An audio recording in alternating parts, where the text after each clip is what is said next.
Good morning, boys and girls. Today for science, you're going to need your Exploring Sound book.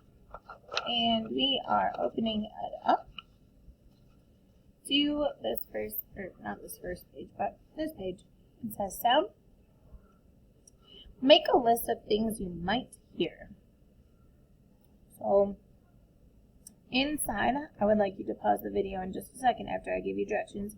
I would like you to write a list of things that you hear inside your house, inside your school, maybe inside your car.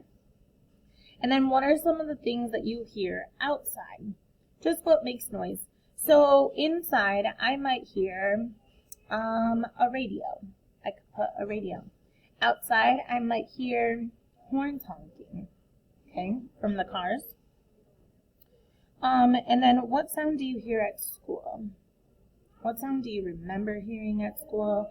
Or what sound do you hear during school time at your house? Do this page. You can pause it if you want to do this page before you get directions for the next page.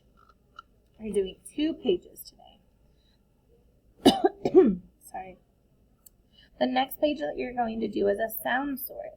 So down here on the bottom,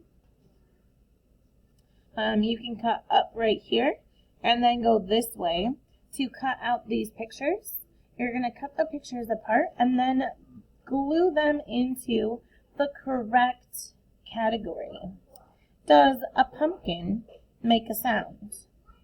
And these things probably all make sounds if you hit them, or if you touch them, they might make a sound. Like I could pretend like the pumpkin's a drum and hit it with my hand and it would make a noise. But a pumpkin just sitting there on my step as a decoration, it's not going to make any noise. So I'm going to put the pumpkin in no sound.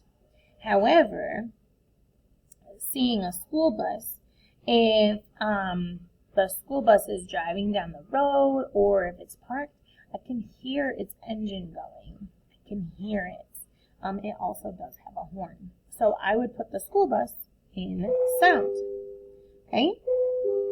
So today, I would like you to make a list of things that you hear inside, outside, and something that you hear at school. And then sort these pictures into things that have sound and things that have no sound. Snap a picture of these, attach it to Google Classroom, and then we will continue our science learning next week. Have a great day, guys.